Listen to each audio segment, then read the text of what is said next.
मी स्नेहल चंदन तुमचं पुन्हा एकदा स्वागत करीत आहे या योधका प्लॅटफॉर्मवर. योधका प्लॅटफॉर्म हा असा प्लॅटफॉर्म आहे ज्याच्या थ्रू आपण महाराष्ट्रातील छोट्या छोट्या शहरातील मुलींना त्यांच्या करिअरबद्दल गायडन्स करायचा प्रयत्न करतोय. हे गायडन्स आपण त्यांना त्यांच्या मराठी म्हणजेच मातृभाषेत देण्याचा प्रयत्न करतोय. याआधी आम्ही आणखी 2 सेशन रेकॉर्ड केलेले आहेत. जर तुम्हाला हे सेशन लाईव्ह जॉईन करायला मिळाले नसतील तर तुम्ही प्लीज आमच्या यूट्यूब चॅनलला व्हिजिट करा. ते सेशन आम्ही घेतले आहेत, building a career in pharma, building a career in graphic designing. आणि हे दोघंही सेशन आमचे युट्यूब चॅनलवर टाकले आहेत आणि युट्यूब चॅनलचं नाव सुद्धा योधका आहे. So please go watch, like and subscribe, जेणेकरून तुम्हाला आमची नवीन नवीन अपडेट मिळत जातील.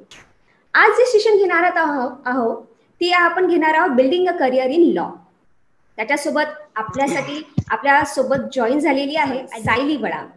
सायली ही व्यवसायाने वकील आहे. ती मूळची ठाण्याची आहे. तिला एकूण 10 वर्षाचा एक्सपिरियन्स आहे आणि तिचं जर शिक्षण सांगायचं झालं form in marketing management, BLS, LLB, bachelor in law, LLM in science and technology in law. तिने डिप्लोमा केलेला आहे, डिप्लोमा इन सायबर लॉ, आणि तिने पोस्ट ग्रॅज्युएट डिप्लोमा केलेला आहे in intellectual property rights. So Sayali, thank you so much. आज तू आम्हाला जॉईन केली आहे आणि तुझ्या बिझी स्केड्यूल मधून तू ऍक्च्युली टाइम काढला आणि आज आमच्यासोबत तू जॉईन झाली आहे. Thank you so much Sayali. सर्वात पहिले तुझे धन्यवाद करते, कारण की तू मला निवडलंस हे करिअर गायडन्स करायला. त्यासाठी धन्यवाद. कारण की मला जरूर आवडेल आपल्या सगळ्यांना गाईड करायला. आणि लॉ बद्दल बऱ्याच लोकांना गैरसमज आहे. ते आतापर्यंत कुठच्याच प्लॅटफॉर्म वरती म्हणजे केले असतील बऱ्याच लोकांनी प्रयत्न, पण महाराष्ट्रामध्ये पण बऱ्याच अशा गोष्टी आहेत ज्या क्लिअर नाहीयेत. म्हणजे महाराष्ट्रामध्ये आपल्या की जसं एक्झाम्स कशा असतात, काय असतात, आणि कोणाला एक असा प्लॅटफॉर्म नाही मिळालेला की जेणेकरून लॉ हे करिअर निवडायचं असेल तर कुठच्या मार्गाने जायचं, करेक्ट, कसं जायचं. करेक्ट. सायली असं म्हणतात की शहाण्या माणसाने कोर्टाच्या पायऱ्या चढू नये, पण ह्या ज्या पायऱ्या जर आपल्याला करिअरसाठी जर चढायच्या असतील तर आपल्याला काय करावं लागेल? एक म्हण आहे, all women are created equal but finest are the women who are lawyers. कारण एक जनरली म्हटलेलं आहे. म्हणजे हे व्यासपीठ साधारणपणे बायकांना म्हणजे वुमननी लॉ करिअर घ्यावं ह्यासाठी आहे. म्हणजे तुम्ही असं नाही, मी एक जनरल जी इन्फॉर्मेशन देते ती मेन अँड वुमन दोघांसाठी आहे. मी जेंडर इनइक्वालिटी करत नाही. पण माझं असं स्वतःचं प्रांजळ मत आहे की जसे बरेच असे मॅटर्स आहेत की जे पुरुषांपेक्षा जास्त बायका चांगल्या पद्धतीने हँडल करू शकतात. तर माझं ते ओपिनियन पर्सनल आहे, इज नॉट हे. पण अजून एक सांगायचा मुद्दा असा आहे ह्या सगळ्यामध्ये की कोर्टाची पायरी शहाण्या माणसाने चढू नये. पण प्रत्येक माणसाला आयुष्यात कधी ना कधीतरी, म्हणजे अगदीच माणसाला जन्म झाल्या त्याला महानगरपालिकेमध्ये आपलं बर्थ सर्टिफिकेट नोंदवायचं असेल, म्हणजे नाव नोंदवायचं असेल तर त्याचं त्या व्यक्तीने नाही, त्याच्या आई वडिलांना नोंदवावं लागतं. तर तिथपासून तुमची म्हणजे ते कोर्ट असं नाही, पण सरकारी कामाची सुरुवात तिथपासून होते. किंवा एखादा माणूस वारला, एक्सपायर झाला, तर त्या व्यक्तीचं पण नोंदणी करावी लागते. आणि हे सगळं लॉ रिलेटेड आहे. म्हणजे कुठचा म्हणजे महाराष्ट्र असेल किंवा कुठच्या स्टेटचे कायदे असतील, तर तुम्ही जन्माला आल्यापासून आणि जन्माला येण्या अगोदर पासून पण लॉ असतात. म्हणजे जसं प्री नॅटल लॉ आहेत, म्हणजे प्रेग्नन्सी मध्ये काय करू काय नाही, म्हणजे 20 वीक्स मध्ये अबॉर्शन, 20 वीक्स नंतर अबॉर्शन करू नये. म्हणजे तुम्ही आईच्या गर्भात आल्यापासून तुमच्यावरती लॉ लागू होतो. जसं प्रॉपर्टीमध्ये पण शेअर असतो अनबॉर्न चाइल्डचा, कुठच्या ह्याला असतो कुठच्या ह्याला नसतो. ते सगळ्या बाकीच्या मोठ्या गोष्टी आहेत. म्हणजे तुम्ही आईच्या गर्भात राहिल्यापासून तुम्ही लॉशी कनेक्टेड असता. तुमची नाळ एक लॉशी कनेक्टेड असते असं मी म्हणू शकेन. त्यामुळे हे जे कोणी म्हटलंय की शहाण्या माणसाने लॉ कोर्टाची पायरी चढू नये, तर ते एक एक्सपिरियन्स म्हणजे तो कसा आहे की कोर्टाची प्रोसिजर प्रोलॉंग असते, न्याय मिळायला उशीर लागतो. कारण एक सिंपल गोष्ट असते ना, आपण एक साधा रुमाल घ्यायला गेलो बाजारामध्ये तरी आपण 100 वेळा विचार करतो आपले 10 रुपये खर्च करताना. ते लोकांच्या प्रॉपर्टी असतात, लोकांची लाईफ असते, तर त्या लाईफची कोणी खेळू नाही शकत. तो जज असेल किंवा तो वकील असेल किंवा तो कोणी असेल. XYZ कुठलीही व्यक्ती असेल, तर समोरच्या व्यक्ती तर इतका लवकर डिसिजन घेणं, म्हणजे लोक असं म्हणतात की डिसिजन प्रोलॉंग होतोय किंवा काय. बाकी सगळ्या टेक्निकल गोष्टींमध्ये मला पडायचं नाहीये, पण लॉ हा पॉइंट ऑफ व्ह्यू पकडला गेला तर आपण आईच्या गर्भात असल्यापासून आपल्याला लॉ हा लागू होतो, असं मी करेक्ट, म्हणेन. Correct, correct, correct. म्हणजे आपल्या जन्मापासून तर मरेपर्यंत कायदा हा आपल्या सोबत आहे. येस. Correct, correct. सायली, तर आपल्यासोबत आता अशा खूप साऱ्या मैत्रिणी जुळून आलेल्या आहेत, ज्या मे बी 10वी मध्ये असतील किंवा 12वी मध्ये असतील. जर त्यांना या क्षेत्रामध्ये जर पदार्पण करायचं असेल किंवा या क्षेत्रामध्ये जर त्यांना एंट्री घ्यायची असेल, तर काय काय स्टेप्स आहेत? म्हणजे जर मला जायचं असेल तर मी 12वी नंतर काय करू, मी 10वी नंतर काय करू? तू त्याबद्दल थोडी माहिती देऊ आता शकते? याबद्दल पण एक थोडीशी लोकांची समज गैरसमज असतात, की 10वी झाल्यानंतर मला आर्ट्सच घेतलं पाहिजे. असं लोक म्हणतात की लॉ करायचं तर आर्ट्सच घ्यायला पाहिजे. तर असं नसतं. तुम्हाला मुळात लॉ करायचं असेल तर त्याची तयारी तुम्हाला अगोदरपासून, म्हणजे मी तर म्हणेन की 8वी-9वी पासून तुम्हाला जर कारण मुलांना आजकाल माहिती असतं मला काय व्हायचंय पुढे, म्हणजे एक थोडंसं विजन असतं. विजन नसेल तर त्यांनी करिअर गायडन्स सेमिनार असतात, बाकीच असतं, किंवा काही काही जणांचे आता जसं काही अंशी माझा निर्णय माझ्या आईवरती अवलंबून होता, तर तसं म्हणजे काही अंशी आपल्या पेरेंट्सवरती काही लोक अवलंबून असतात. म्हणजे माझा निर्णय झाला होता, पण अप्रुव्हल पेरेंट्सचं असतं काही काही ठिकाणी, काही काही घरांमध्ये. आपल्याकडे महाराष्ट्रात अजूनही एवढी मुलींना किंवा मुलांना सुद्धा अशी तेवढी मुभा नाहीये की मला जे पाहिजे ते मी करेन. म्हणजे एखाद्याला पेंटर व्हायचं असेल तर तो 10 वेळा विचार करेल.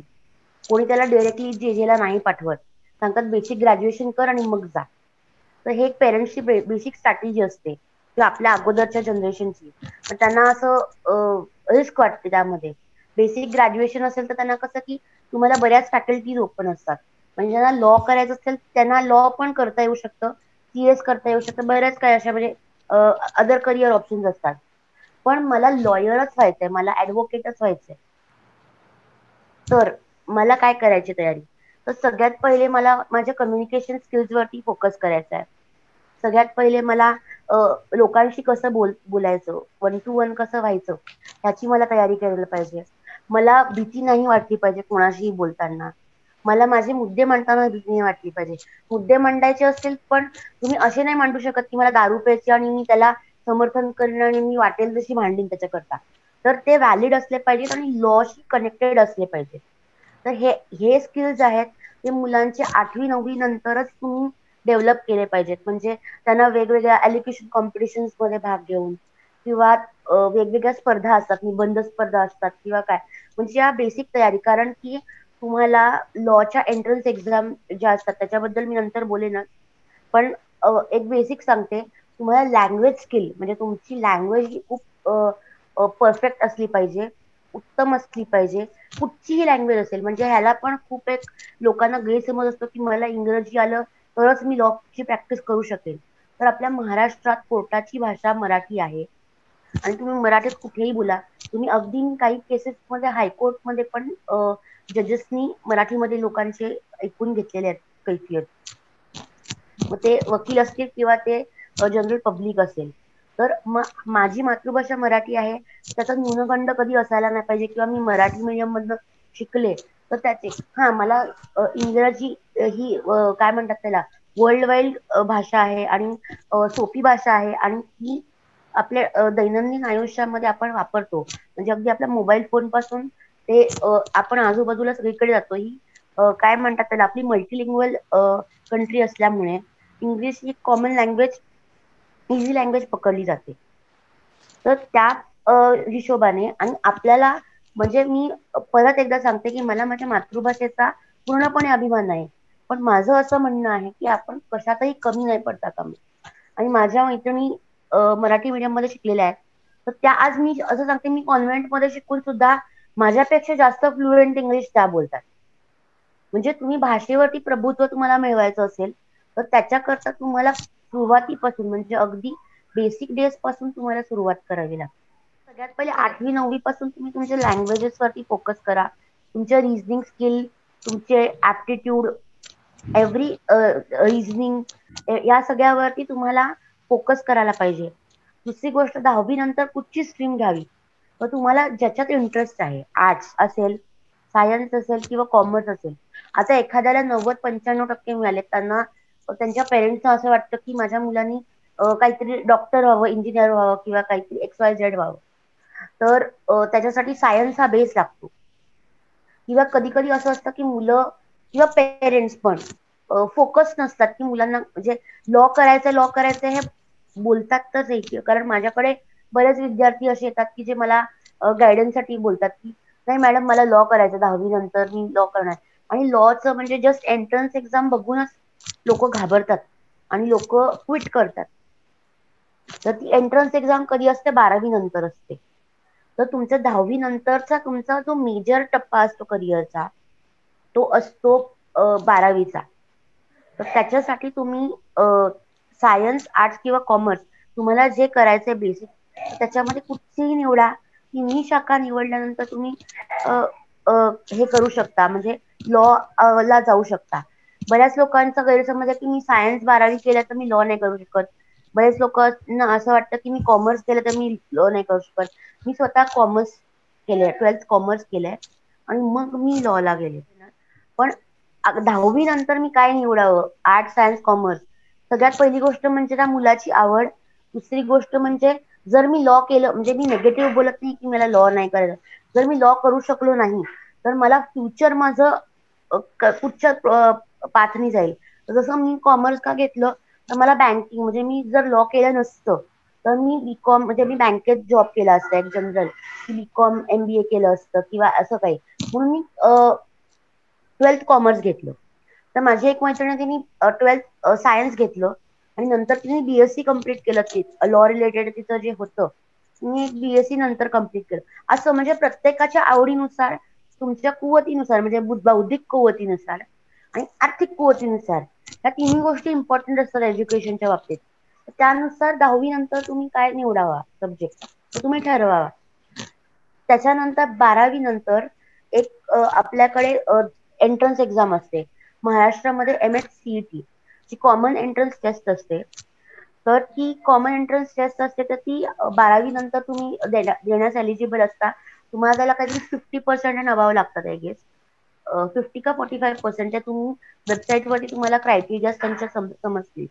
तर त्याच्यामध्ये तुमच्या आपल्या महाराष्ट्र स्टेटच्या CET मध्ये जनरल नॉलेज, त्याच्यानंतर English comprehension, English, logical and analytical reasoning आणि करंट अफेअर्स इम्पॉर्टंट आहेत. म्हणजे जसं MPSC आणि UPSCच्या तयारीसाठी लागतात त्या सगळ्या गोष्टी तुम्हाला त्यामध्ये कव्हर होऊन जातात. म्हणजे त्या तुम्हाला एक्झाम मध्ये द्यावे लागतात आणि त्याची MCQ पॅटर्न मध्ये एक्झाम असते. तर ती तुम्हाला द्यावी लागते एक्झाम आणि क्लिअर केली त्याच्यानंतर आता दरवर्षी रूल्स चेंज होत असतात. जितका मी मागच्या वेळेस एक सांगते की तुम्हाला कॉलेजेस ची लिस्ट येते. मग अकॉर्डिंगली तुम्ही त्या कॉलेजेसच्या लिस्ट सिलेक्ट करायची आणि तुम्ही ऍप्लिकेशन करू शकता. म्हणजे तुम्ही जर सिलेक्ट झाला, तुमची लिस्टमध्ये नाव लागलं, तर ज्या तुम्ही टॉप कॉलेजेस सिलेक्ट केल्या त्याच्यापैकी एका कॉलेजमध्ये तुमची ऍडमिशन होऊन जाते. असं एक जनरल आहे. आमच्या वेळेस काय होतं, आमच्या वेळेस डिरेक्टली मेरिट बेसिस वरती, म्हणजे तुमची लिस्ट लागेल आणि त्याप्रमाणे तुमचं नाव लागायचं.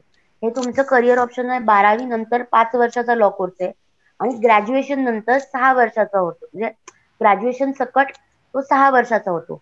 तर फायदा असा आहे की तुम्हाला फक्त लॉच मध्ये करिअर करायचं, म्हणजे मला वकिलाशिवाय दुसरं काही व्हायचं नाहीये आणि मला लॉ मध्येच डिग्री हवी आहे. इव्हेंच्युअली माझं एम आहे की मी एका लॉ फर्म मध्ये काम करेन किंवा मला कोर्टात जाऊन मला वकील व्हायचंय किंवा मला पुढे जाऊन जज व्हायचंय. म्हणजे हे माझे जर करिअर ऑप्शन्स असतील तर मी 12वी नंतर लॉ घेतलेलं जास्त चांगलं. कारण की मला फक्त नॉलेज, म्हणजे मला माझी डिग्री आणि माझा सिलेबस हा फक्त लॉ रिलेटेडच असेल. तर ह्यासाठी हा इंटिग्रेटेड कोर्स आहे. तर वेगवेगळ्या युनिव्हर्सिटीजला, वेगवेगळ्या कॉलेजेसना वेगवेगळे कोर्सेस त्यांनी डिझाईन केले. जसं BLS LLB आहे मुंबई युनिव्हर्सिटीचा, BA LLB आहे, BSc LLB आहे. तर तुम्ही म्हणाल की BSc LLB आहे 5 इयर्स इंटिग्रेटेड कोर्स कसा, तर लॉ रिलेटेड जे बॅचलर इन सायन्स आहे ते शिकवलं जातं त्याच्यामध्ये. ओके. मग तिकडे तुम्हाला बायोलॉजी जरी शिकवली किंवा काही, म्हणजे जे काय असेल, आता तुम्ही म्हणाल बायोलॉजीचा आणि लॉचा कसा, तर बेसिक मी तुम्हाला जर सांगितलं तसं, आता तुम्ही प्रेग्नन्सी झाली तर तुम्हाला प्रेग्नन्सी टर्मिनेट करायची, तर इथे लॉ आणि मेडिसिन एकत्र येतं. किंवा डॉक्टर्सनी मेडिकल निग्लिजन्स केलं, डॉक्टर्सच्या अगेन्स्ट तुम्हाला जायचं असेल तर तुम्हाला केस कुठे फाईल करायचे, काय करायचे, तुम्हाला त्यांच्या अगेन्स्ट केस फाईल करायला लागते आणि तुम्हाला न्याय मिळवायला हवा, कारण की डॉक्टरांनी एखाद्या पेशंटचा जीव त्यांच्या निग्लिजन्समुळे गेलाय. तर अशा केसमध्ये पण लॉ आणि मेडिसिन कनेक्टेड होतं. तर ते BSc LLB किंवा म्हणजे लॉ आणि काही काही लॉ डॉक्टर्स लॉ करतात का, तर त्यांना पुढे जाऊन काही प्रॉब्लेम होऊ नये म्हणून. जसं डॉक्टरशी तुम्ही म्हणजे तुम्ही बेसिकली कुठच्या डॉक्टरकडे जाता तर तुम्ही कन्सेंट फॉर्म साईन करता त्यांच्याकडे, तो कन्सेंट फॉर्म लॉ रिलेटेड असतो. करेक्ट. की मी जबाबदार राहणार नाही, मी जबाबदारी घेतलेली आहे. तर करेक्ट. लॉ हा तुमच्या दैनंदिन आयुष्यामध्ये रोजच्या रोज तुम्ही जे काय करता, जे काय बोलता, जे काय वागता, जे काय तुम्ही हे करता, तिथे लॉ आलाच आला. ओके. तर हा टॉपिक म्हणजे लॉ हा टॉपिक खूप वास्ट आहे. सगळ्यात महत्वाची गोष्ट म्हणजे मी जसं सांगितलं की 12वी नंतर तुम्हाला फक्त लॉ करायचं असेल, काय म्हणतात त्याला, फक्त तुम्हाला लॉयर किंवा ऍडव्होकेट व्हायचंय. लॉयर आणि ऍडव्होकेट ह्या दोन डिफरंट गोष्टी आहेत. त्याच्याबद्दल मी तुम्हाला याच्यानंतर सांगेन. तर 12वी नंतर लॉ करायचा तर तुम्हाला 5 वर्षात तुमच्याकडे म्हणजे 12वी नंतर 5 वर्षात तुमच्याकडे लॉ डिग्री येते. आणि जर तुम्ही ग्रॅज्युएशन नंतर केलं लॉ, म्हणजे मी BSc झाली, मी BA झाली, मी हे झाली, काय म्हणतात BCom झाले, त्याच्यानंतर मला जर लॉ करायचं असेल तर 3 वर्षाचा कोर्स आहे. त्यासाठी पण महाराष्ट्रामध्ये कॉमन एंट्रन्स टेस्ट असतात आणि बऱ्याच नॅशनल युनिव्हर्सिटीजच्या कॉमन एंट्रन्स टेस्ट असतात, बऱ्याच कॉलेजेसच्या एंट्रन्स टेस्ट असतात, बरेच जे युनिव्हर्सिटीज असतात त्यांच्या एंट्रन्स टेस्ट असतात. तर आता सध्या लॉ ला विदाउट एंट्रन्स कुठेही ऍडमिशन मिळत नाही. जसं आम्हाला पूर्वी मिळाले विदाउट एंट्रन्स हे, माझ्या मास्टर्सला मला एंट्रन्स द्यावी लागली, तोपर्यंत रूल चेंज झाला होता. पण जो आमची शेवटचे 2-3 बॅचेस होत्या आमच्या, त्याच्यामध्ये लॉ आम्हाला डायरेक्टली मेरिट बेसिसवरती मिळालं. तर आता कंपल्सरी तुम्हाला लॉ रिलेटेड नॉलेज आहे की नाही आणि तुम्ही एलिजिबल आहात की नाही, या सगळ्या गोष्टींचा ते बारकाईने हे करतात आणि मग तुम्हाला एंट्रन्स मिळते लॉ साठी. ओके. ओके. म्हणजे सांगायचं झाल्यास जर मला समराईज करायचं असेल तर नॉट नेसेसरी की 12वी नंतर तुम्हाला एक स्पेसिफिक फील्ड सिलेक्ट करावी लागेल. तुम्ही तुमच्या जर तुम्हाला 12वी नंतर आर्ट्स घ्यायचं असेल, कॉमर्स घ्यायचं असेल, सायन्स घ्यायचं, तुम्ही ते 12वी नंतर नाही, 10वी नंतर. 10वी नंतर, सॉरी, 10वी नंतर जर तुम्हाला घ्यायचं असेल तर तुम्ही घेऊ शकतात आणि त्याच्यानंतर तुम्ही लॉ मध्ये एंटर घेऊ शकतात, राईट. आणि जर 12वी नंतर जर तुम्हाला लॉ मध्ये जर एंटर करायचं असेल, तुम्हाला 5 वर्षाचा कोर्स असेल ज्याच्यानंतर तुम्हाला लॉ डिग्री मिळेल. आणि जर तुम्ही ग्रॅज्युएशन नंतर करत असाल तर तुम्हाला 3 वर्षाचा कोर्स असेल ज्याच्यानंतर तुम्हाला डिग्री मिळेल, राईट. राईट. अच्छा. आणि अजून एक महत्वाची गोष्ट, ऑल लॉयर्स और advocates are lawyers and not all lawyers are advocate. ही टर्म आहे, म्हणजे लोक डिफरन्स, म्हणजे अजूनही मी बऱ्याच सुशिक्षित लोकांना बघते की त्यांना ऍडव्होकेट आणि लॉयर मध्ये फरक नाही कळत. तर तो फरक काय आहे बेसिकली, म्हणजे ह्या गोष्टींचा आपण थोडासा बोलूया. ऍडव्होकेट म्हणजे जो जज समोर म्हणजे तुमची केस लीड करतो त्याला ऍडव्होकेट म्हणतात. म्हणजे जे आम्ही बँड कोट घालून जो जातो, कोर्टाची पायरी जो चढतो तो ऍडव्होकेट असतो. आणि जो कोर्टाची पायरी न चढता सगळे लॉ रिलेटेड म्हणजे ड्राफ्टिंग असेल, बाकी सगळ्या गोष्टी असतील, किंवा लिगल फर्म मध्ये एखादा जॉब करत असेल जिथे नॉन लिटिगेशन वर्क असेल, तर तशा फर्म्स मध्ये जॉब करणारे किंवा जे कोर्टाची पायरी न चढता म्हणजे जे फक्त सल्ला काउन्सिलिंग करतात किंवा काय, तर त्याला लॉयर्स म्हणतात. मग त्यांच्याकडे LLB डिग्री असते पण त्यांनी लायसन्स घेतलेलं नसतं, त्यांनी सनद घेतलेली नसते आणि सनद असते. आणि त्या सनद बद्दल पण मी तुम्हाला सांगेन, कारण की त्याच्याबद्दल पण गैरसमज आहे. तर बेसिकली लॉयर आणि ऍडव्होकेट मध्ये फरक असतो. तर तुम्हाला काय व्हायचंय, तुम्हाला एक ऍडव्होकेट व्हायचंय का तुम्हाला लॉयर व्हायचंय? टर्म दोघांचा, म्हणजे एक ऍडव्होकेट लॉयर असतो कारण त्याच्याकडे लॉ डिग्री असते, बट एक लॉयर ऍडव्होकेट नसतो. करेक्ट. तर असं हे असतं. आणि दुसरी महत्वाची गोष्ट म्हणजे आपल्या ह्या सगळ्या काय म्हणतात त्याला, सॉरी, लॉयर एक ऍडव्होकेट असतो आणि ऍडव्होकेट असतो. महत्वाची गोष्ट म्हणजे तुम्ही लॉ कॉलेज कुठचं निवडावं जे ऍडमिशनच्या वेळेस असतं. आणि त्याच्यामध्ये पण प्रॉब्लेम असा असतो, त्याच्यामध्ये असा एक हे असतो की तुम्ही जे कॉलेज निवडलं ते योग्य आहे की योग्य नाहीये.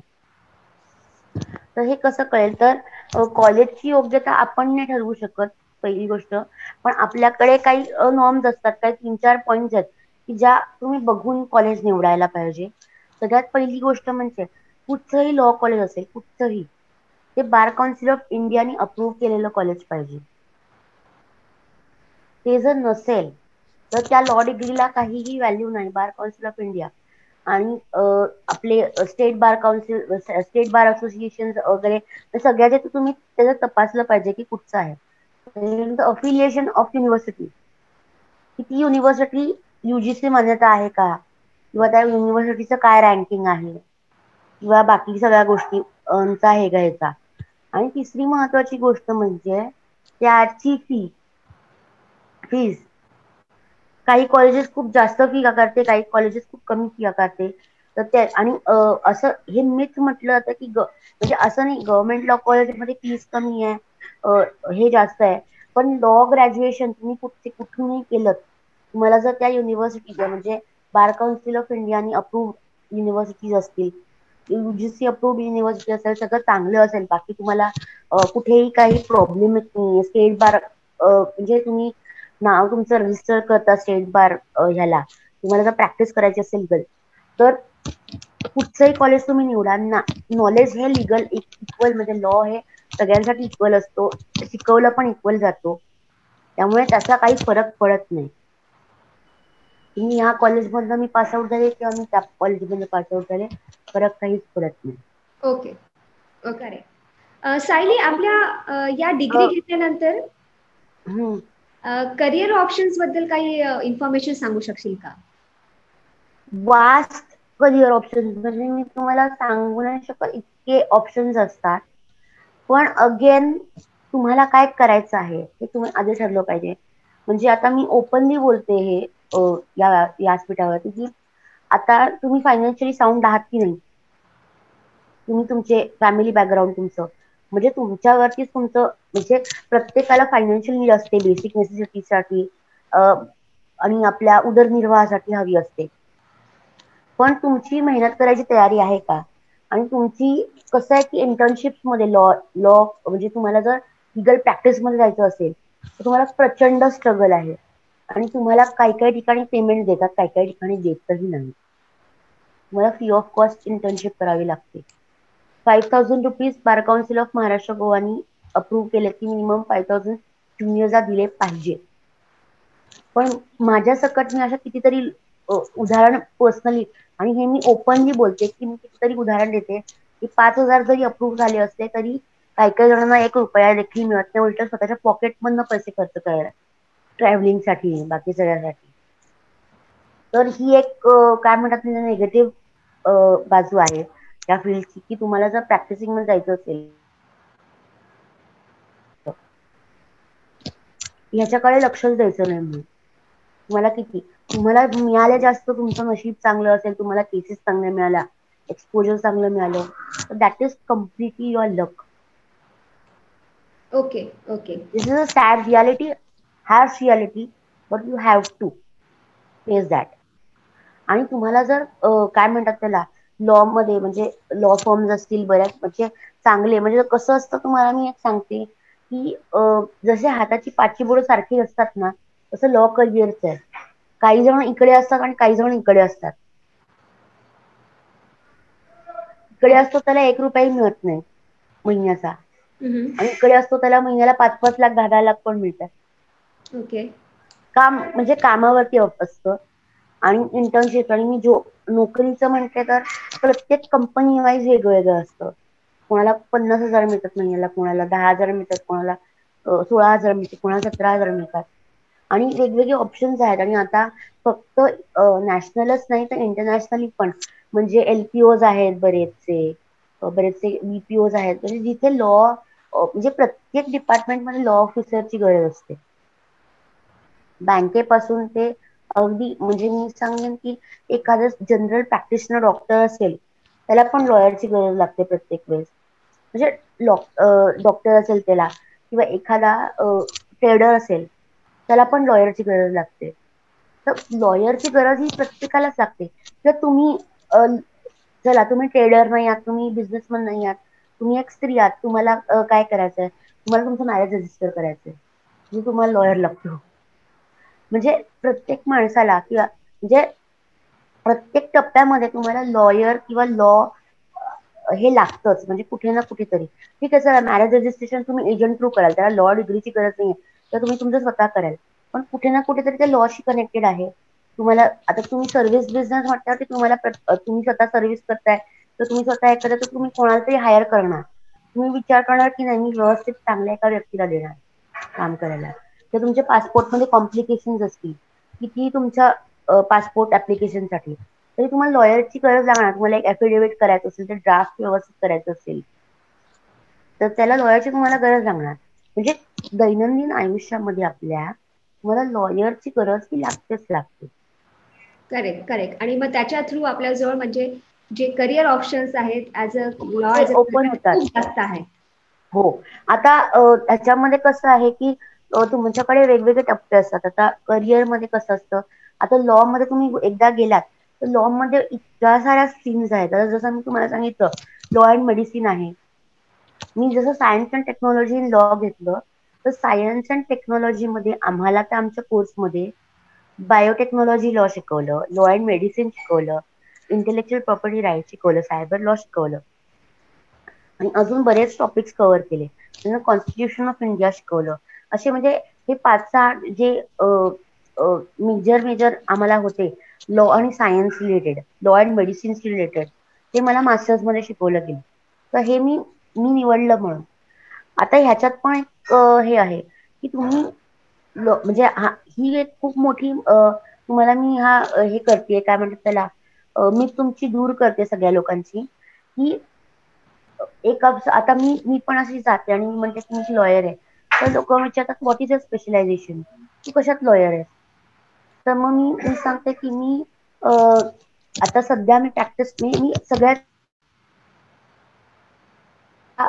डिवोर्स आणि ह्याच्यामध्ये माझ्याकडे जास्त मॅटर होतात. कारण बायकांकडे हा एक हे असतो की डिवोर्स असेल किंवा फॅमिली मॅटर्स असतील, तर ते बायकांकडे जास्त येतात. तुमच्याकडे मर्डर केस वगैरे जास्त येत नाही. म्हणजे असं नाहीये, जेंडर बायस नाहीये, पण ते जनरल मी तुम्हाला सांगते माझा एक अनुभव, की तुमच्याकडे एक क्रिमिनल मॅटर्स कमी आणि जास्तीत जास्त मॅट्रिमोनियल मॅटर्स किंवा बाकी अशा गोष्टी जास्त कल असतो, म्हणजे त्याच्यासाठी येतात त्या. तर कारण प्रॅक्टिकली लोकांना असं वाटतं की बायका मॅट्रिमोनियल मॅटर जास्त प्रकारे चांगले हँडल करू शकतात. म्हणजे एखादी स्त्री असेल, तिच्यावरती अत्याचार झाला असेल, तर ती त्या म्हणजे मेल ऍडव्होकेटशी बोलताना जरा तिला हे होतं. माझे कितीतरी कोलिग फ्रेंड्स आहेत, जे मला बोलवतात की जरा ये, त्यांना बोलायचंय. ते विचारतात की फिमेल ऍडव्होकेट आहेत का. तर इथे थोडासा आपला स्त्री होण्याचा फायदा होतो आपल्याला याच्यामध्ये. आणि महत्वाची अजून गोष्ट अशी आहे की स्ट्रीम्स बऱ्याच आहेत, आणि एक लॉयर तुम्हाला LLB डिग्री मिळाल्यानंतर तुम्ही एक जनरल लॉयर होता. म्हणजे तुम्ही सगळ्या गोष्टी सगळ्या ठिकाणी तुम्ही प्रॅक्टिस करू शकता. छोट्या छोट्या इंटर्नशिप करून तुम्ही सगळे स्किल्स घेऊ शकता. असं नाहीये. आणि ही खूप लोकांचा गैरसमज आहे की मी LLB डिग्री घेतली किंवा मी लॉयर झाले, तर मी फक्त क्रिमिनलच करणार किंवा फक्त मी सिव्हिलच करणार. तर आत्ताची कॉम्पिटिशन एवढी वास्ट आहे. जसं MBBS डिग्री आहे ना, जनरल असते, किंवा जसं एक चार्टर्ड अकाउंट असेल तर अकाउंट रिलेटेड सगळं असतं, लॉ रिलेटेड सगळं असतं. म्हणजे तुम्ही बेसिकली तुम्हाला डिग्री की बेस असतो तो तुमचा, आणि मग तुम्हाला कुठच्या ठिकाणी जायचंय. आता मी क्रिमिनल पासून सुरुवात केली, आणि मी आता क्रिमिनल पण आहे, मग मी सिव्हिल पण शिकले, मी सिव्हिल आहे. मग मी पोस्ट ग्रॅज्युएशन डिप्लोमा IPR मध्ये केला, माझ्याकडे IPR चे मॅटर झाले, तर मी IPR पण घेते. तर मी ऑलराऊंडर का आहे, कारण आता कॉम्पिटिशन खूप मोठी आहे. उद्या तुम्ही जर माझ्याकडे एखादी समस्या घेऊन आलात, एक वकील म्हणून तुम्ही मला ओळखता, सायली आहे, ही आहे माझी मैत्रीण आहे, मी जर इंटरव्ह्यू घेतात, उद्या तुम्हाला काही समस्या आली, तर मी तुम्हाला असं म्हणजे सांगितलं तर कसं वाटेल तुम्हाला, की नाही हे तर माझं फील्ड नाही. ठीक आहे, तुम्हाला नॉलेज नसेल, तुम्ही रेकमेंड कराल दुसऱ्याला, ठीक आहे, पण हे मला येत नाही, म्हणजे ही इथपासून ती लॉयरची एक हार असते, मला हे येत नाही. Correct correct. आणि बरेच लॉयर्स असं करतात. आय मीन टू से की बरेच लॉयर असं बोलतात की नाही, मी ना क्रिमिनल नाही घेतली, खूप वर्ष केले नाही. ठीक आहे, ते सिन्सिअर असतात, ते सांगतात की मी नाही केलं, पण ही अभिमानाची गोष्ट नाहीये माझ्या मते. प्रत्येकाचं ओपिनियन वेगळं असू शकतं. आणि कसं आहे की तुम्हाला, आता मी एक सांगते, सिंपल सांगते, की मी क्रिमिनल पासून सुरुवात केली, नंतर माझ्याकडे डोमेस्टिक व्हायलन्सच्या, डिवोर्सचे मॅटर्स बरेच यायला लागले, आणि ते स्टिरियोटाईप होत गेलं की माझ्याकडे मी एक जिंकले केस, दुसरी आली रेफरन्सची, दुसरी आली, तिसरी आली, चौथी आली. तर ही जर सर्कल आहे ना, ते स्टिरियोटाईप होत गेलं. पूर्वीच्या लोकांनी काय केलं, ते स्टिरियोटाईप होत गेलं, म्हणजे माझ्याकडे एक प्रकारचे केसेस यायला लागले, तर मी तेच घेतो आणि मी त्याच्यातच एक्सपोर्ट होतो. त्यात एक्सपोर्ट व्हायला ना नाहीये माझी, तुम्ही व्हा त्याच्यामध्ये, पण तुम्ही बाकीचे नॉलेज, तुम्हाला आजकाल मल्टीटास्किंग लोक असतात, म्हणजे किती लोक कुठपर्यंत जातात, कुठपर्यंत जातात आणि हे होतात. मल्टीटास्किंग असणं हे खूप महत्वाचं असतं, आणि मला सगळ्या गोष्टी यायला पाहिजेत. त्याच्यानंतर मला सगळ्या गोष्टी अक्वायर व्हायला पाहिजेत माझ्याकडनं, या सगळ्या गोष्टी. आणि मी जो अभ्यास करतेय आता, मी रोज म्हणजे माझी सवय अशी, मी लिहून ठेवते माझे नोट्स वगैरे, तर मी रोज कमीत कमी मी किती कुठचंही काय काम केलं, माझ्या सिनियरनी सांगितलंय रोज 10 केसेस वाचायच्या, काय नवीन न्यूज मध्ये आलंय किंवा काय आलंय, तर रोज त्याच्या नोट्स काढायच्या. आणि माझा गेले 10 वर्ष, म्हणजे मी 2008 साली मी लॉ मध्ये एंटर केलं, 2008 साली, आणि तिथपासून माझी इंटर्नशिप पण मी स्टार्ट केली सायमल्टेनियसली लॉ बरोबर. तर माझा 10 पेक्षा जास्त ऍक्च्युली अनुभव आहे. तर या फील्डमध्ये मी रोज नोट्स काढते, रोज दररोज. मला माझी बहीण बोलत असते, घरातले बोलत असतात, काय नुसती लिहित असते साईड बाय साईड काहीतरी, तर मी माझे लिटरली असे बुक्सचे थप्प्याच्या थप्प्या झाल्यात. तर तुम्ही एक लॉयर आहे, आणि हा ही एक महत्वाची गोष्ट असते की तुम्ही लॉयर झाल्यावरती तुम्ही असं म्हणू नाही शकत की माझा आज अभ्यास संपला. Every day you are learning something new, every day you have new challenges. आता जसं मी तुम्हाला मगाशी म्हटलं की तुम्ही आलात माझ्याकडे समस्या घेऊन, तर मला एखादी गोष्ट नवीन असेल, तर ती मी प्रत्येक लॉयरनी केस स्टडी करावी. तुम्हाला जो लॉयर आल्या आल्या लगेच वाचून सांगतोय, लगेच तुम्हाला सल्ला देतोय, तो त्याचा एक्सपिरियन्स महत्वाचा असतो, तो तुम्हाला लगेच सल्ला देतो, हे महत्वाचं आहे. पण काही काही केसेसमध्ये तुम्हाला परत एकदा बोलवलं जातं. काही काही केसेस मध्ये तुम्हाला सांगतं की तुम्ही पेपर सोडून जा, आम्ही स्टडी करतो आणि मग तुम्हाला अपॉइंटमेंट देतो, मग तुम्हाला बोलतो. याचं मुख्य कारण काय आहे, तर प्रत्येक केसची स्टडी करून मग तुम्हाला त्याचा सल्ला दिला जातो, जेणेकरून आमच्या सल्ल्याचा, म्हणजे ठीक आहे, आम्ही आमच्यावरती FIR होऊ शकत नाही, किंवा आमच्या लॉयर्स आणि डॉक्टर्स वरती किंवा त्यांच्या दिलेल्या सल्ल्यावरती तुम्ही हे करू शकत नाही, पण आमचा जो सल्ला असतो तो एखाद्याच्या आयुष्यात जीवन मरणाचा प्रश्न असतो आमच्या सल्ल्यावरती. तर तो एक महत्वाचा भाग आहे लाईफ मधला, की तुम्हाला काय म्हणतात त्याला, तुम्ही नॉलेज जे अक्वायर करताय, तर तुम्हाला. आणि दुसरी गोष्ट महत्वाची, की आत्ताच्या मुलांना मी एवढंच सांगेन की तुम्हाला मल्टीटास्किंग व्हायचंय. तुम्ही एक स्पेसिफिक मी ह्याच्यातच एक्सपर्ट होईल असं करून चालणार नाही, कारण इतकी कॉम्पिटिशन वाढली आहे की तुम्ही नाही तर तुमचा सबस्टिट्यूट दुसरा रेडी असतो. तुम्हाला करेक्ट मार्केटमध्ये टिकायचं असेल, तुम्हाला सगळ्या गोष्टी यायला पाहिजेत. Correct correct. सायली, या क्षेत्राशी अजून एक संबंधित डेझिग्नेशन आहे, ते म्हणजे जज. या तर सर, समजा जर कोणाला जज जर व्हायचं असेल तर काय प्रोसेस आहे? तुम्हाला जज व्हायचं असेल तर सगळ्यात बेसिक आता आहे की तुम्हाला LLB डिग्रीला जर तुम्हाला 60% नाबाव असेल, LLB डिग्रीला तुम्ही डिरेक्टली JMFC देऊ शकता. Judicial magistrate first class MPSC exam असते, तर ती तुम्ही डिरेक्टली देऊ शकता. एकतर तुम्ही 25 इयर्सच्या आत असाल तर. आफ्टर दॅट तुम्हाला 3 इयर्सचा एक्सपिरियन्स असायला लागतो. आफ्टर काय म्हणतात त्याला, after your LLB degree 3 years you have to practice as a lawyer. After 3 years of practice तुम्ही रेग्युलर कोर्टात जाता वगैरे, ते सगळे रेकॉर्ड तुमच्याकडे असतातच. ते रेकॉर्ड ठेवून तुम्ही एलिजिबल होता JMFC साठी. JMFC आहे, डिस्ट्रिक्ट जज आहे, ऍडिशनल डिस्ट्रिक्ट जज आहे, त्याच्यानंतर हायकोर्ट लॉयर्स साठी आहेत वेगवेगळ्या एक्झाम, आणि किंवा UPSC आहे इंडियन लीगल सर्व्हिसेस साठी. अशा बरेच तुम्हाला वास्ट ऑप्शन्स आहेत गव्हर्नमेंटला.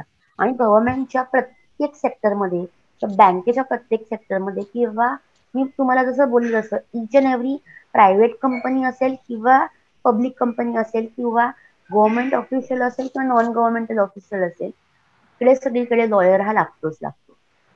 आणि तुम्हाला मग चेक करायचं असतं ऑपॉर्च्युनिटीज. त्याच्यासाठी वेगवेगळे पोर्टल्स असतात, त्याच्यामध्ये तुम्ही ऑनलाईन चेक करायची लॉ वेकेन्सीज काय काय असतात. सायली, आता आपण ज्या अपॉर्च्युनिटीज पाहिल्या ते मोस्टली जर आपण प्रायव्हेट प्रॅक्टिस करत गेलो तर त्याबद्दल त्याच्या अपॉर्च्युनिटीज आहेत. As a law, as a career, आपल्याजवळ काही कॉर्पोरेट लाईफ मध्ये काही अपॉर्च्युनिटीज आहेत का? जसं कंपनीज मध्ये झालं किंवा ऍज अ कमर्शियल मध्ये अपॉर्च्युनिटीज आहेत का? बऱ्याच अपॉर्च्युनिटीज आहेत, पण कसं असतं की अगेन आय टेल यू की तुम्ही जेव्हा लॉ ग्रॅज्युएट होता तेव्हा तुम्ही ठरवलं पाहिजे की मला काय व्हायचं ते. अगेन आय टेल यू की हा पण डिसिजन असा आहे, खूप असा म्हणजे डायचं डिसिजन असतो. तुम्ही काही कंपनीमध्ये 10 वर्ष प्रॅक्टिस केली, म्हणजे काही कंपनीमध्ये तुम्ही ऍज अ लॉयर राहिलात, तुम्ही नॉन प्रॅक्टिशनर असाल किंवा कंपनीमध्ये तुम्ही प्रॅक्टिस केली, कंपनी थ्रू प्रॅक्टिस केली, म्हणजे तुम्ही फ्रीलान्सर असाल किंवा तुम्ही हे असाल, काय म्हणतात त्याला, तुम्ही कंपनीचे एम्पॅनल्ड लॉयर असाल, त्याच्यानंतर तुम्ही इंडिव्हिज्युअल प्रॅक्टिसला येऊ शकता कधीही. म्हणजे अगदी मी असं बघितलेलं आहे की काही ओळखीचे आहेत की जे गव्हर्नमेंट मध्ये जॉब सर्व्हिस केली, त्यांनी रिटायरमेंट नंतर त्यांच्याकडे LLB डिग्री होती, त्यांनी सनद घेतली आणि मग नंतर ते प्रॅक्टिसमध्ये आले. ओके, तर कसं असतं की तुमच्या गरजा काय आहेत. आता जसं की माझ्या फॅमिलीला, म्हणजे माझं family income is sound enough. तो मला मी तुम्हाला जसं म्हटलं की मी इंटर्नशिप केल्या किंवा मी प्री फंड मध्ये जे काम केलं त्याच्यावर मला फरक नाही पडला की माझी सॅलरी नाही येत तर माझं घर चालणार नाही. पण माझ्या कितीतरी बंधू भगिनी असे आहेत की ज्यांच्यावरती त्यांचं अख्खं कुटुंब अवलंबून आहे. मग अशा वेळेस त्यांना जर प्रॅक्टिस करायची असेल तर माझं स्वतःचं मत आहे, हे सायलीचं मत आहे, हे तुमचं वेगळं असू शकतं किंवा तुमचं ओपिनियन वेगळं असू शकतं. अगेन तर सायलीचं असं मत आहे की तुम्ही LLB नंतर जो फ्रेशर म्हणून जॉब लागतो कॉर्पोरेट्सला किंवा काय, तो तुम्ही जरूर करावा. 2 वर्ष 5 वर्ष जे काय तुमचे थोडेसे पैसे कमवावे आणि मग लॉ प्रॅक्टिसला यावं. Okay okay okay. हे माझं मत आहे. ओके. सायली, एक क्वेश्चन आलाय आपल्याजवळ की बेटर काय राहील, एक government lawyer as a work करणं बेटर राहील की ऍज अ प्रायव्हेट लॉयर म्हणून? Again this is the most important question which they have asked us, की लोकांना असं वाटतं की लॉयर LLB डिग्री झाली की ते गव्हर्नमेंट लॉयर होतात. तसं नसतं. अख्ख्या 10-12 कोटांमध्ये मिळून 1 किंवा 2 पब्लिक प्रॉसिक्युटर्स हे गव्हर्नमेंटनी निवडलेले असतात. हे सगळे लॉयर्स पब्लिक प्रॉसिक्युटर नसतात, गव्हर्नमेंट लॉयर नसतात. ओके. हार्डली 5-6, म्हणजे एक छोट्या कोर्टामध्ये 5-6 गव्हर्नमेंट लॉयर्स असतात आणि बाकी सगळे जनरल लॉयर असतात की जे काय म्हणतात डिफेन्स लॉयर असतात किंवा गव्हर्नमेंट लॉयरला हे करतात, काय म्हणतात असिस्ट करतात, असे लॉयर्स असतात. Okay okay. सायली, एक आपल्याजवळ क्वेश्चन आला आहे. तो क्वेश्चन असा आहे की तू बोलली की सगळ्या टाईपच्या केसेस हँडल केल्या पाहिजेत जेणेकरून तुम्हाला कॉन्फिडन्स वाढेल आणि तुम्ही त्या कॉम्पिटिशन मध्ये राहू शकाल. पण क्वेश्चन असा आहे की जर आपल्याला त्या स्किल्स डेव्हलप करायचे असेल की मला पॉइंट टू पॉइंट बोलायचं आहे, मुद्दे टू मुद्दे बोलायचं आहे, ते स्किल कशी डेव्हलप होऊ शकेल?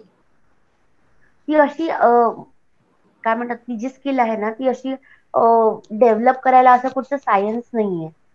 ते तुम्हाला एक्सपिरियन्सनी तुम्ही ते बोलू शकाल. आणि दुसरी गोष्ट म्हणजे मुद्द्याचं जे बोलायचं असतं ते फक्त कोर्टापुरतं असतं. म्हणजे तुम्हाला जे काही हे असतं आणि ते तुम्ही म्हणजे काय म्हणतात तुमच्या कोर्समध्ये, तुमच्या लॉ कोर्समध्ये पण असतं. प्लस काय म्हणतात त्याला, तुम्ही जे काही एक्सपिरियन्स तुमचे घेता आणि तुम्हाला समोरच्या माणसाचा जसा अनुभव येतो तसं तुम्ही हे करता. ग्रास करून ते तुम्ही त्या मार्गावरती तुम्ही जाता. करेक्ट करेक्ट म्हणजे त्याला असं काही कुठचा कोर्स नाहीये, कुठे असं शिकवलं नाही जात ते. Correct correct. सायली, अजून आणखी एक क्वेश्चन आलेला आहे आपल्याजवळ की असं म्हणतात काही रुमर्स आहेत की तुम्ही जर तुमची LLB डिग्रीमध्ये जर सेमिस्टरमध्ये फेल झाला तर तुम्ही इलिजिबल राहू शकत नाही जजच्या एक्झामसाठी आणि तुम्हाला प्रॅक्टिस करावी लागेल, तर हे कितपत करेक्ट आहे? ते एक प्रकारे मी असं सांगू शकेल की तुम्हाला जजची एक्झाम जर द्यायची असेल तर ते तुम्ही कुठच्याही, आता तुम्ही जज म्हटलं, आपण मायलॉर्ड म्हणतो जजला, म्हणजे काही काही ठिकाणी काही काही लोक ह्याला विरोध पण करतात की मी मायलॉर्ड म्हणणार नाही जजला किंवा काय, पण आपण एक त्याला न्याय न्याय देणारे ऑफिसर म्हणतो. लिगल म्हणजे वकील हा लिगल ऑफिसर असतो, लॉयर हा ऑफिसर असतो. त्याच्यानंतर जज असतो तर तो तुमची केस ऐकतो, तुमची कैफियत ऐकतो आणि तुम्हाला तुम्हाला न्याय द्यायचा तो प्रयत्न करत असतो. तर ती एक खूप महत्वाची आणि जबाबदारीची गोष्ट असते. तर जेव्हा एका जजला निवडलं जातं तेव्हा ते ऑब्विसली सगळ्यात जो चांगला असेल, स्किलफुल असेल, ज्याच्याकडे, आता आपल्याकडे नॉर्मली पर्सेंटेज बेसिस वरती बघितलं जातं, तर काही अंशी काही ठिकाणी असं मी पण ऐकलेलं आहे की मला जर केटीज असतील तर तुम्हाला ते ग्राह्य धरलं जात नाही. पण एक दोन जण मी ओळखते ते जे जज आहेत आणि त्यांना केटीज होत्या, तर तर इट डझंट मीन की म्हणजे,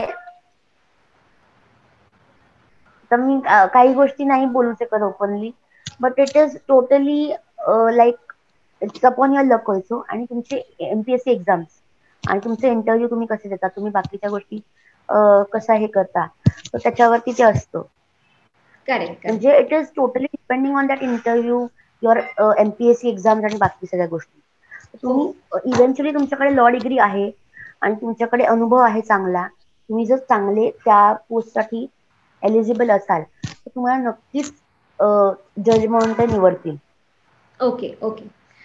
सायली, तर आता आपला हा टाइम आता इथे संपत आलेला आहे आणि तू खरंच खूप महत्वाच्या गोष्टी सांगितल्या आणि खूप क्लॅरिटी आणून दिलेली आहे, कारण की अजूनही लोकांना इतकं जास्त समज नाही आहे या करिअर बद्दल किंवा या आणि प्रोफेशन बद्दल. लोकांना कसं आहे की ह्या म्हणजे लॉ हा सब्जेक्ट असा आहे की, म्हणजे मी स्वतः पण जेव्हा मी ऍडमिशन घेतली लॉला किंवा जेव्हा मी डे टू डे ह्याच्यामध्ये गेले, तेव्हा म्हणजे एक्सपिरियन्स आल्यानंतर, म्हणजे त्याच्यात गेल्यानंतर आम्हाला कळलं, बऱ्याच गोष्टी कळल्या. नाहीतर ज्या मिथ्स बाकीच्यांना आहेत, त्या आम्हाला पण होत्या आधी. Correct correct correct. तर सायली, आपण आता हे आपलं सेशन इथंच थांबूया. थँक्यू सो मच तू आज आणि सॉरी मी परत इंटरप्ट केलं तुला, ओके. की तुम्हाला कोणाला मला काय म्हणतात त्याला काही विचारायचं असेल किंवा लिगल गायडन्स हवा असेल किंवा काहीही, तर मला ऍडव्होकेट सायली माझं युट्यूब चॅनल आहे, माझं इंस्टाग्राम आहे किंवा माझं फेसबुक आहे, तर तिथे तुम्ही मला नक्कीच हे करू शकता. आणि तुझ्या ग्रुपमध्ये तर मी आहेच आहे, हो. तर they can ask me any question any time about law. तर जे हा क्वेश्चन विचारायचा म्हणजे मी कन्सल्टिंग करणार नाहीये त्याच्यामध्ये, मी पहिलेच क्लिअर करते की इट्स जस्ट लॉ रिलेटेड. तुमचं करिअर गायडन्स असेल ते मी नक्कीच तुम्हाला जरूर करेन, आणि कन्सल्टेशन वगैरे असेल तर ते professionally whatever it is you can contact me there. Sure sure. तर सायली, थँक्यू सो मच, आज तू आली आणि आम्हाला जॉईन केलं आणि थँक्यू. एवढी महत्वाची इन्फॉर्मेशन सांगितली. So thank you so much Sayali. आपण हे सेशन इथंच थांबूया. या, thank you so much. Thank you so much. Thank you all.